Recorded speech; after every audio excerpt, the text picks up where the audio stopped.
Okay, good evening. Welcome to Moshiach Mystery series. This is the fourth Shiur of the series, and we're going to discuss this evening about the famous nevuah, the famous prophecy about V'goz Evim Kevis, about how the wolf will lie with the lamb.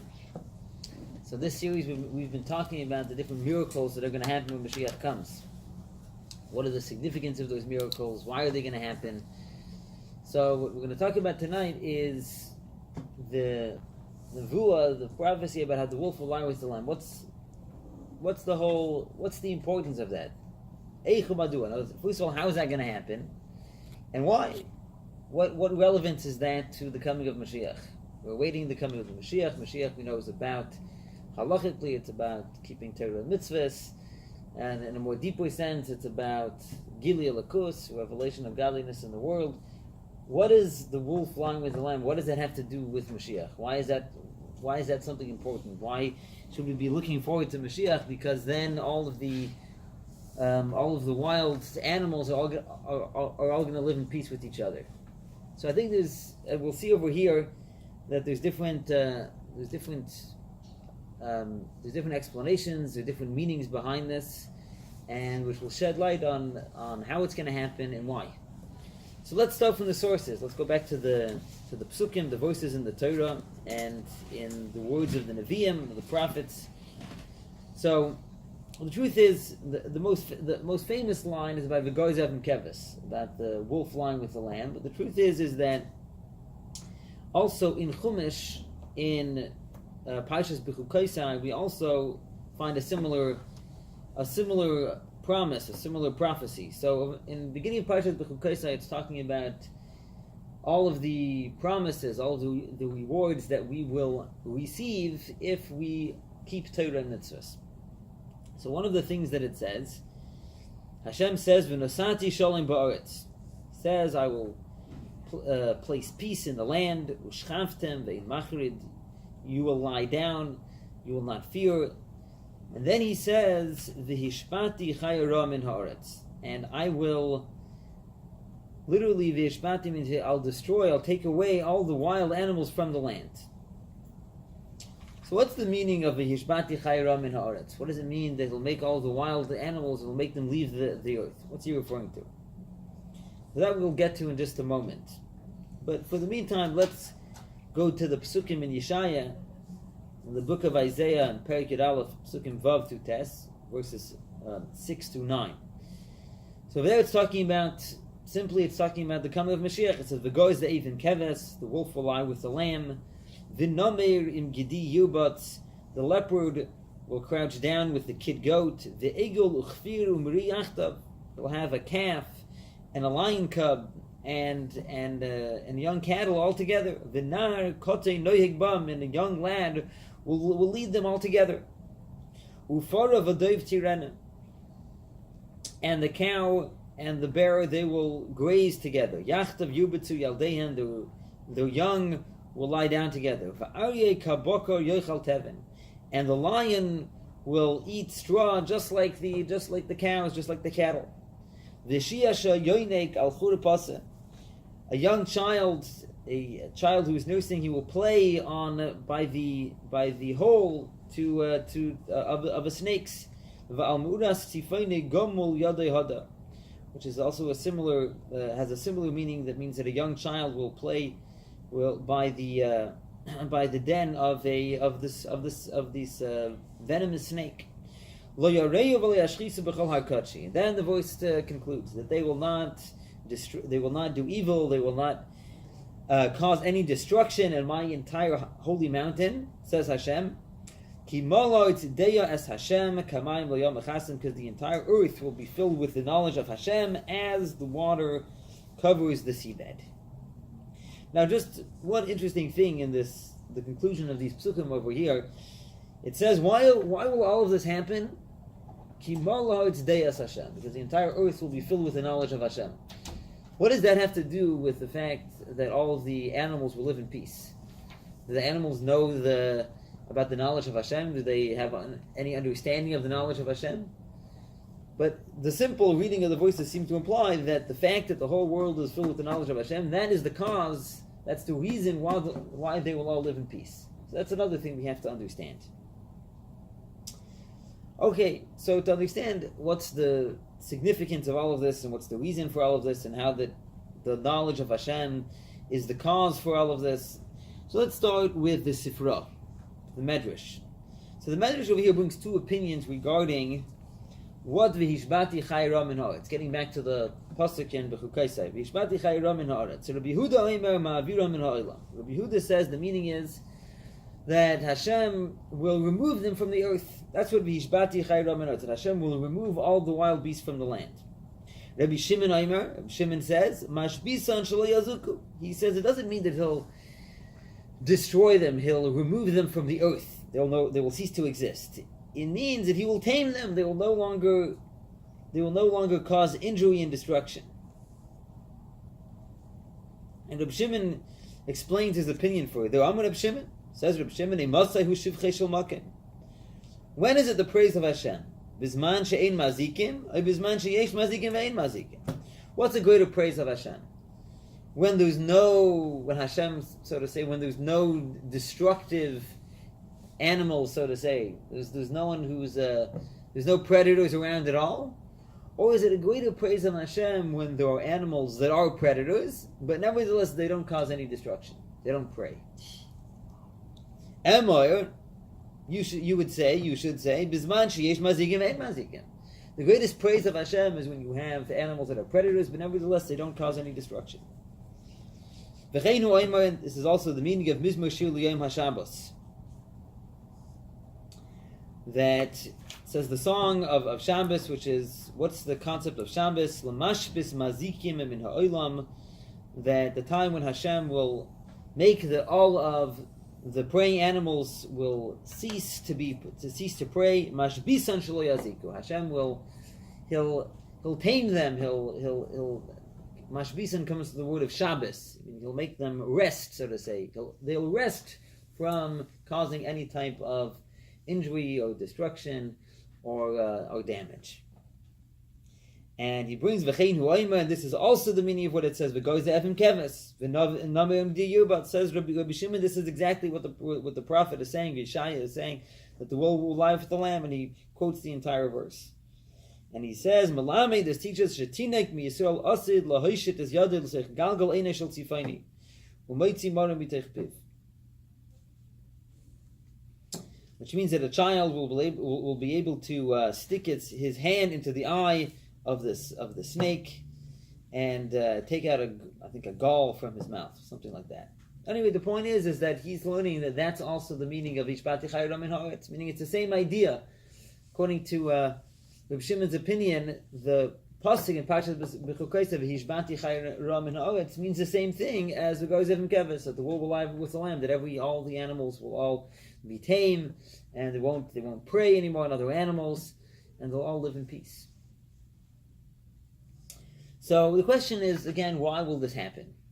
And what's the significance? So let's see what the Ramban said. This is the Ramban on Parashat Bechukosei. So the Ramban, he quotes the opinion of Rabbi Yehuda, who says, Ma'avinu min ha'olam, right? He says that they will no longer exist in the world. So he says, what does that mean? So he interprets Rabbi Yehuda's opinion, who says Ma'aviron min ha'olam, not literally. It doesn't mean that there won't be any preying animals. That's not what it means. He says, it means that no wild animals will come into the inhabited areas where people live. Why not? Since there'll be plenty, there'll be so much goodness, and all of the cities will be filled with people, so no wild animals will come into inhabited areas. In other words, usually where people live, usually wild animals don't come there. So since people will have everything they need, they won't need to go out into all of the forests and go find food over there. I mean, you have to realize that things were different back then, right? Nowadays, we're used to just living in a city and all the food comes to us, right? And Used to be that people, they had to go live out on the farms, and I mean, there still are people that live out there on the farms, but now it's less of a necessity for most people. But so in a certain sense, you could even look at this as today, the fact that we don't live out in the country where we're, so to say, we're at risk, so to say, of the wild, that wild animals should attack us. We live in big cities where there's no wild animals that come. So that would be, we'd see already, you could say that we already see this prophecy according to the explanation of the Ramban, Vishmati Chayram and Ha'aretz, the fact that the wild animals, they won't come, they're not here, we don't encounter them because we have so much plenty now. So that's something that I think we see today. Anyway, that's food for thought.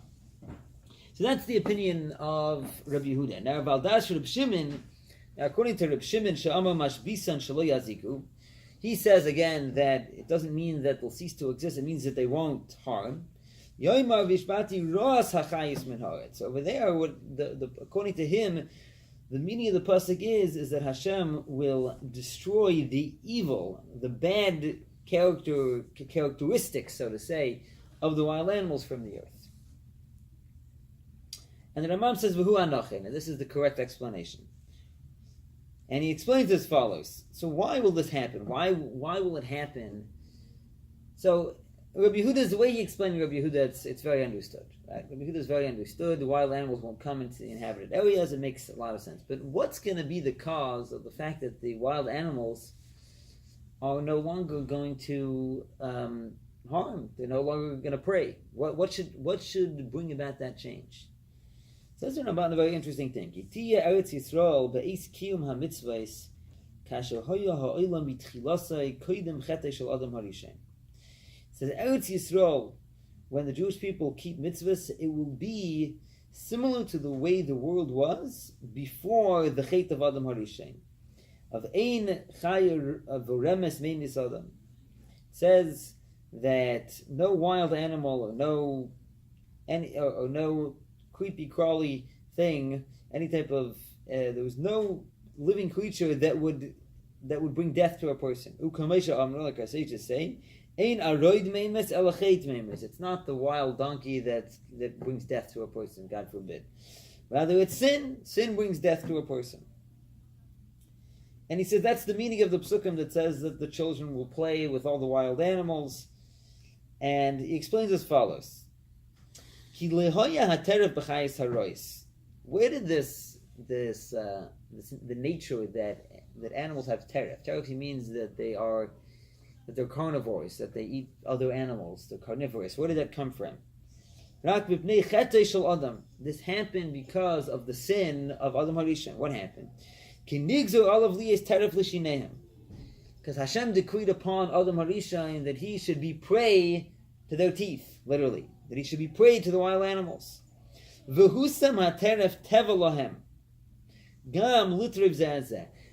caused that they should also have the nature to prey on each other, to eat each other.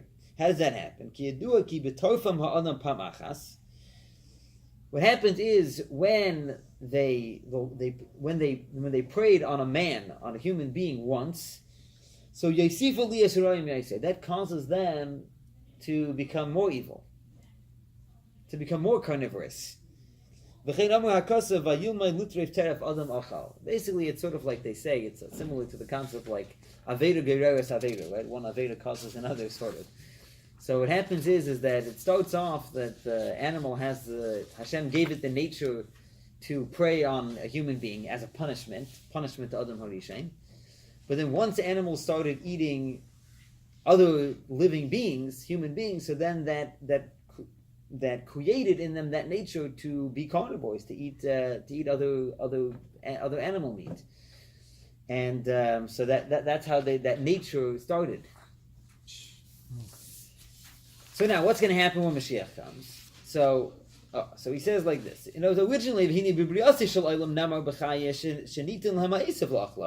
when the world was created, it says, what did Hashem give for the animals to eat? Grass. Hashem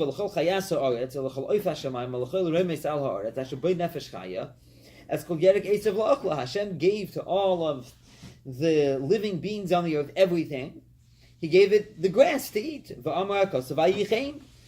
the voice says, that's what happened. That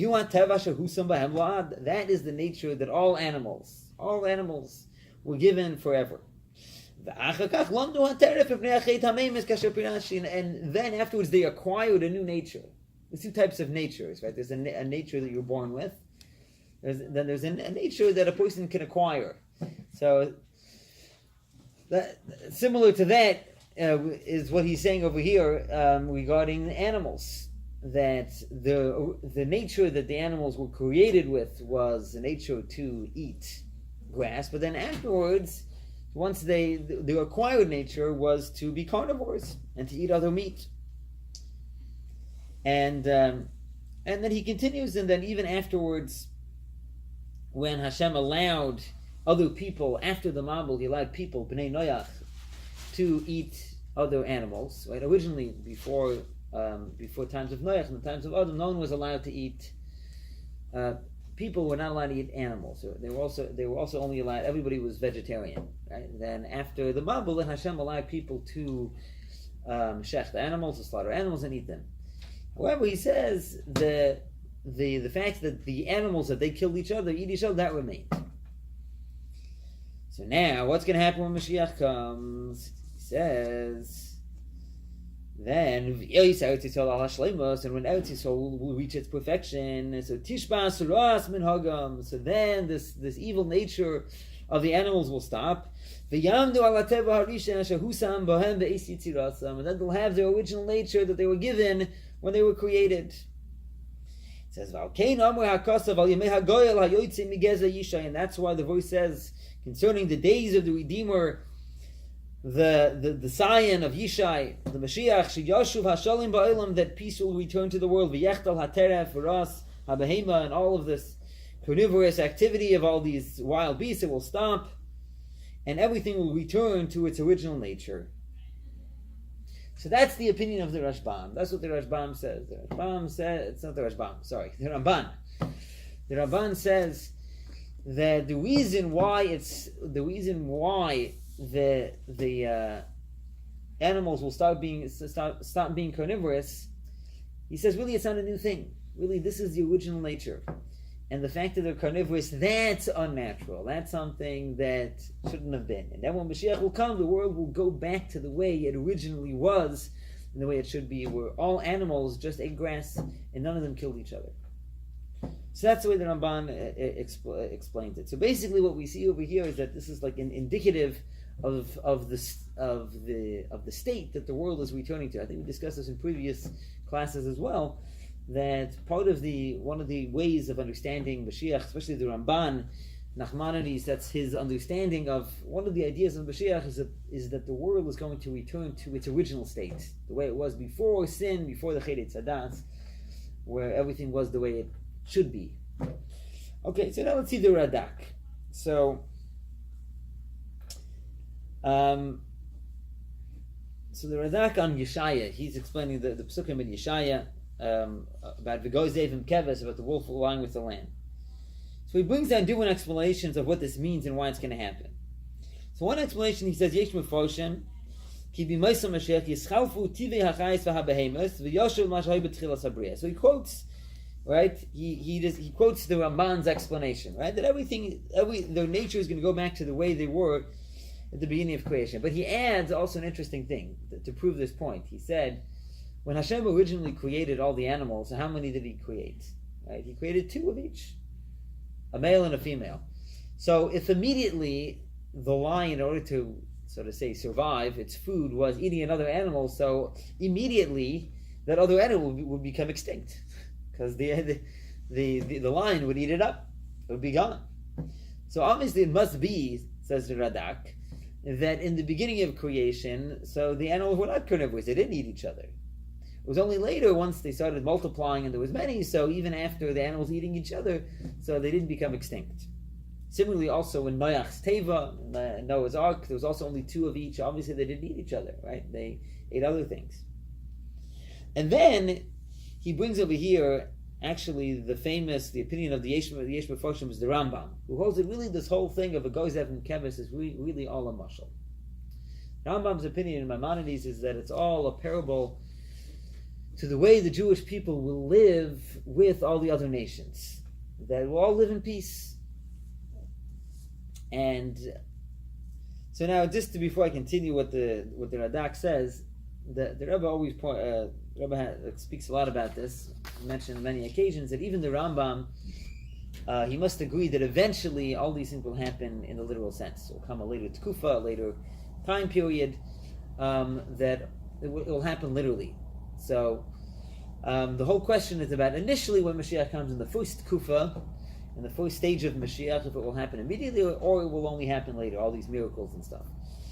Either way, so the Radak asks on the Rambam's explanation, he says, according to the Rambam's explanation that that the wolf along with the lamb is only a parable. So why does it say Lo yareu v'lo yashchisu b'chol har kachi?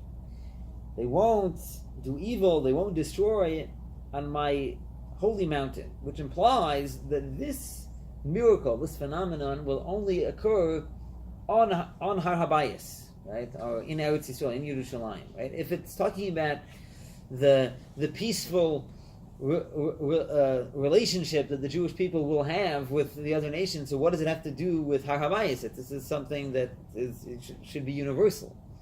So that would seem to imply that this is something unique. It's a unique miracle that will only happen, at least initially, on Har Habayis or in Eretz Yisrael. So therefore, he gives a different explanation. He says v'hanochin. He says the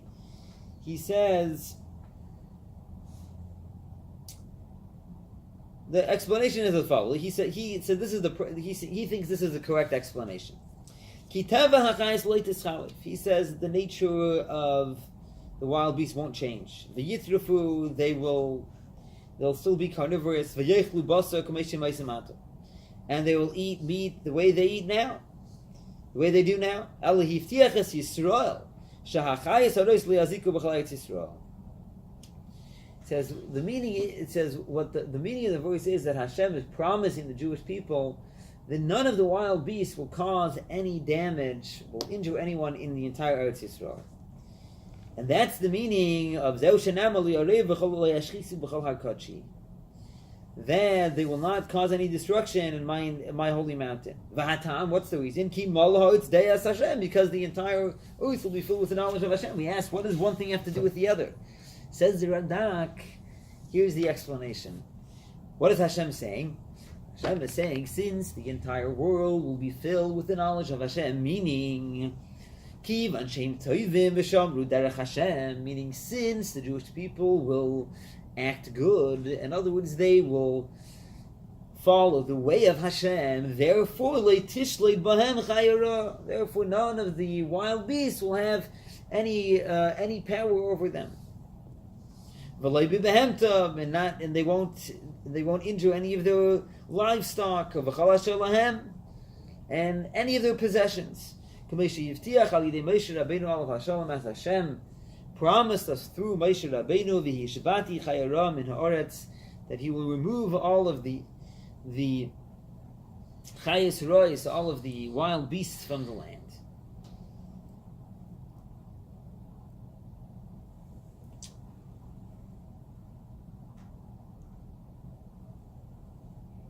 He gives another explanation, but that's the main thing. So basically, the Radak, his preferred explanation is that basically it's a promise that Hashem, he says nothing's going to change, the nature of the world is going to stay the same. He's the most, so to say,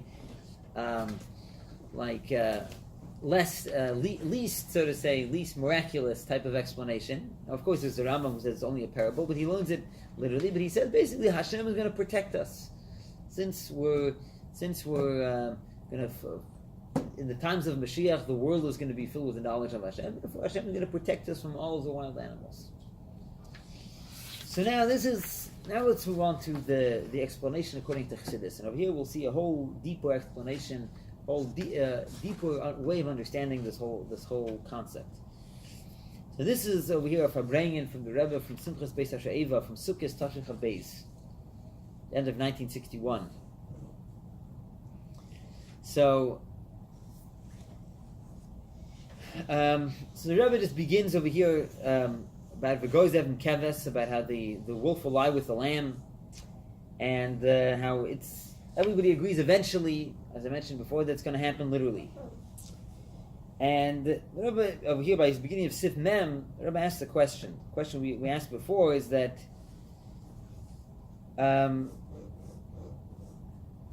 Lo yarev lo yashchisu, right? The simple meaning is that you'll have a bear, you'll have a lion, you'll have all these wild animals. Nevertheless, lo yarev lo yashchisu, right? They won't cause any destruction. Why? Ki molo it's deyas Hashem, because the whole world will be filled with the knowledge of Hashem. And once again, what's the connection? What's the connection between the world being filled with the knowledge of Hashem and what the wild animals are doing? Starting from the last paragraph here. The explanation is as follows. Anything that exists in the world, it first exists in man. That's why a person is called a small world. And why does a person have that quality? Because it exists in Torah. Others,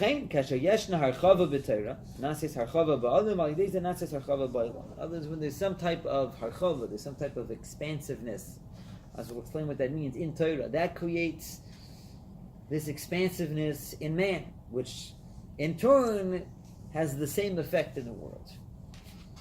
So in other words, this whole concept of the fact that all the wild animals living in peace with each other, that has a parallel in human relationships. So what is the meaning of that? So when a person changes, when people change, the world will change. The idea is like this.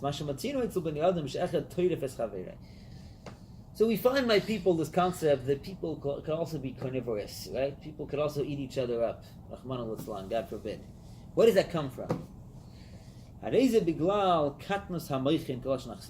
Chassidus calls that people are, in English, klein keppeldik. Right? It means that they're very narrow-minded. What does that mean? Like we see, a child, someone else who has the same narrow perspective of life. If anything is not in line of what you want, so suddenly, immediately, he'll get upset and he'll start screaming. Right? You totally go out of yourself and you start fighting and waging war and creating all types of politics. But someone who's a more understanding person, a person who's a predecessor, someone who's more open-minded, he's able to tolerate even something that's opposing. It's possible that he's able to do a favor even to his opponent if he has a reason to, right? When the time comes, he'll pay him back. He'll do what's necessary. But meanwhile, he's able to tolerate. It's not. Right? He's not. Nothing disturbs him from the way he decided that he's going to act to run his life.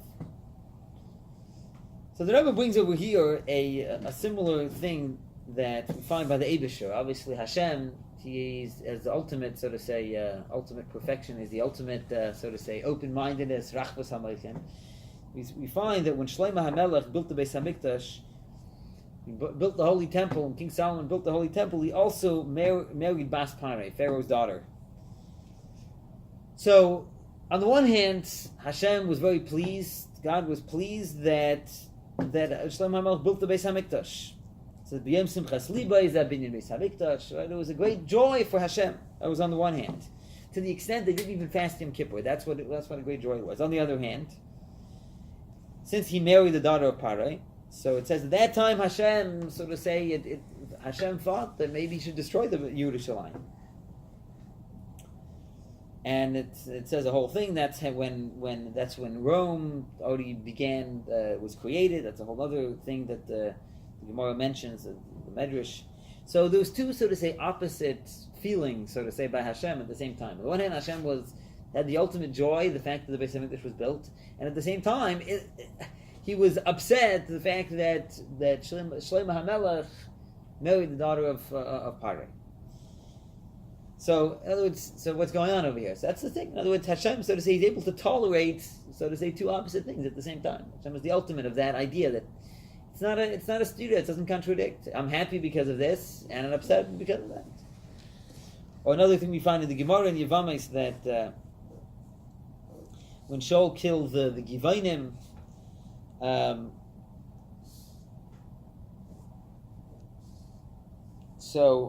the one hand, it says that Hashem was upset, so to say, the fact that Shaul wasn't given a proper eulogy, and at the same time, Hashem was, so to say, upset at Shaul, the fact that he killed the Givonim. So again, you have two opposite things at the same time.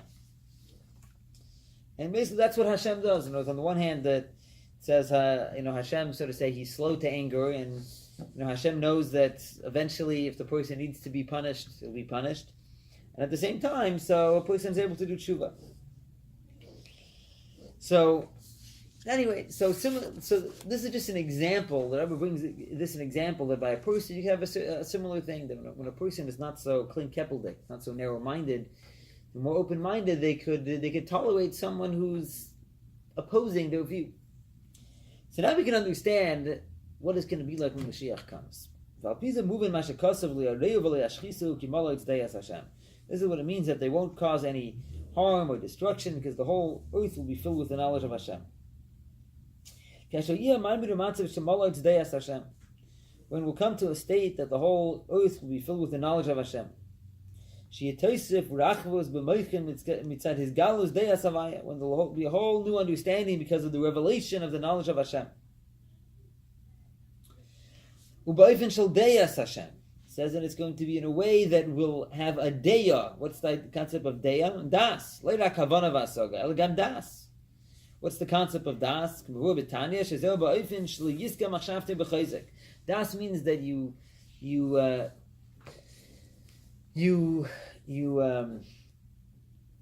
connect with the idea. You connect with the idea. Now you don't just understand it, you don't just kind of comprehend it, it becomes a part of you.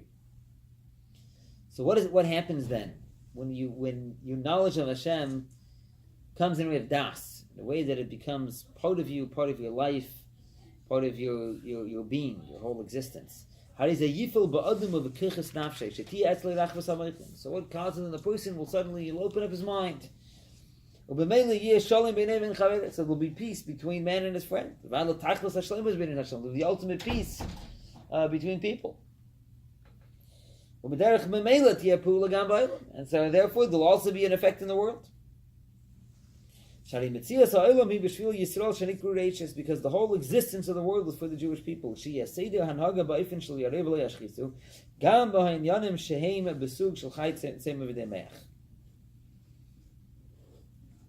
will affect literally every part of the world. It will affect the animals, it will affect the plants, it will affect even inanimate matter. So that's the idea. In other words, everything that the Rebbe is saying over here, since Malach it's Deyas Hashem, since the whole world will be filled with Deyas Hashem, Das, with Hashem, we're able to tolerate opposites, and that will affect that people will live in peace, that will affect that even the animals will start living in peace. And then the Rebbe goes a step further. The pasuk doesn't only say Malach it's Deyas Hashem, that the earth will be filled with the knowledge of Hashem. It says Kamayim Layam Mechasam. It says, in what way will the world be filled with the knowledge of Hashem? The way the water covers the seabed. What does that mean?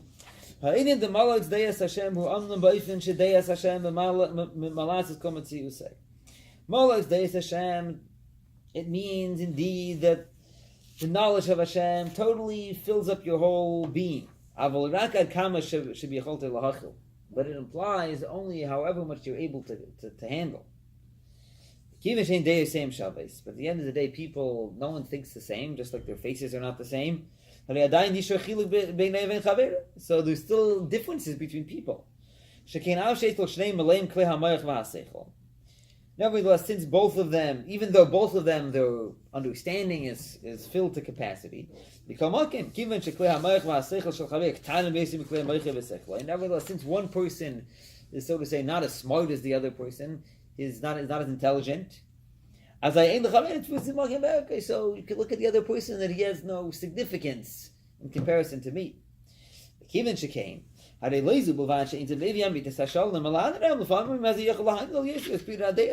the contrary, the fact that everybody will have the ultimate level of knowledge and understanding, sometimes that won't necessarily increase peace, but there could still be division between people, because still not everybody understands things the same. Not everybody is as intelligent as the other people. And the Rebbe gets into more detail over here. That, let's say, for example, there's a difference between the way, let's say, a great sage, the way he relates to a simple person that has no understanding of anything, and the way a great wise person will relate to another person who's also a chacham, who's also a wise person, but not as great as himself. That on the one hand, the simple person, even though he's like a nobody because he has no intelligence whatsoever as far as the wise man is concerned, but you could still have a relationship with him. You could connect with him because you could tell him to do something, right? In other words, he could give him the opportunity that that the simple man will fulfill his wishes, right? But So the ish pashut, he's not mevalvel the chacham. He doesn't disturb the wise man, right? He can be at peace with him. It says mash enkein chacham katan. But if you have a person who's not such a big chacham, so on the one hand, he's already somewhat intelligent. He has some type of significance in your eyes. But on the other hand, on the other hand, he's so intelligent as far as the great wise man is concerned that you can't even call him a wise man. So what comes out? It's specifically because because he has some connection, he has some type of intelligence. So therefore, it could even create a bigger machlokes, could create even more politics. Rebbe brings an example for karbonis, right? If a person shechts chatos for an oila, like that, in other words, really it's a chatos, it's a sin offering, and he shechts it, he slaughters it, and he has in mind that it's an oila, it's a burnt offering. So then it's puzzled, disqualified. Why? Because it's another korban that has some connection to this korban, and so therefore, since it's the wrong one, so therefore it's disqualified. But if, let's say, you shecht a korban, and you have in mind that it's not a korban at all, then it's okay. Why? Because you didn't have in mind that it's a different korban. You had in mind that it's something else completely. So in other words, this brings out the idea that sometimes something that's too close sometimes is more disturbing than something that has no connection whatsoever. So sometimes a simple person to the great wise sage, so that doesn't bother him because there's no connection, right? But someone who's also intelligent, who's also wise, but not as intelligent, so that person bothers him. So basically the point that Rebbe is making over here, just because the whole world will be filled with the knowledge of Hashem, that's not going to fix all our issues. Because just because we're all intelligent, we can still get into a lot of fights, even if we have great knowledge of Hashem. So what's the eitzah? How do we deal with this problem?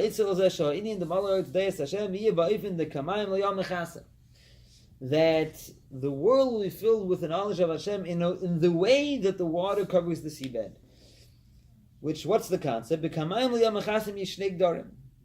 When we say that the water covers the seabed, there's two ideas.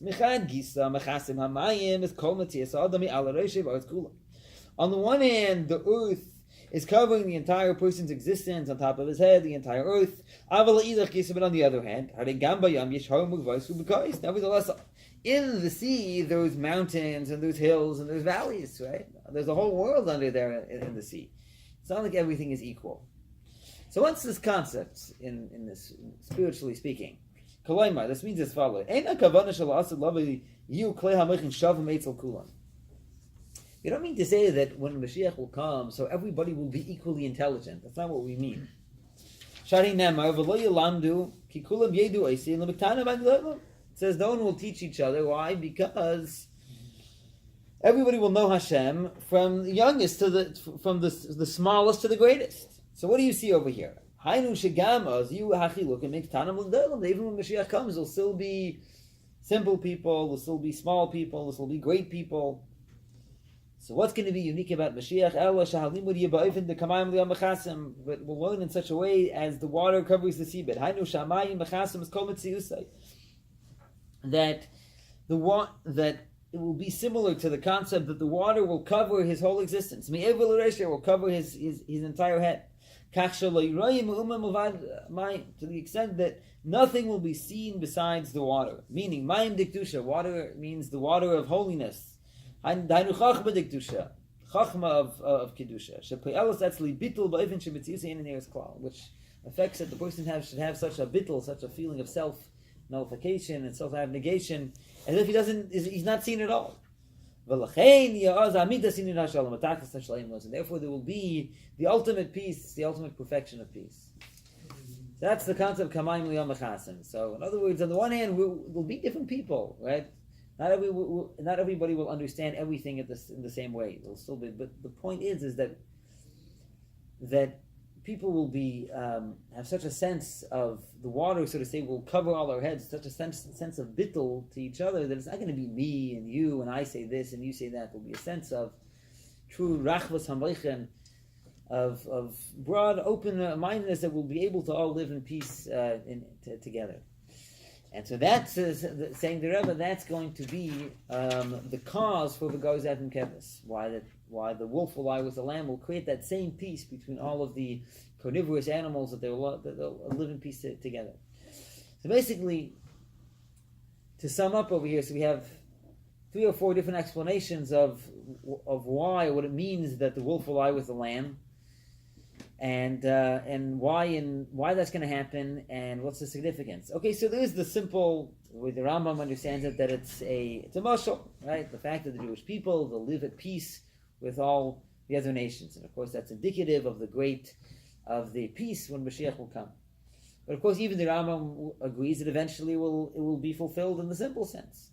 So we have the Radak's explanation, which is that it's promise, it's a miracle that's going to happen. The fact that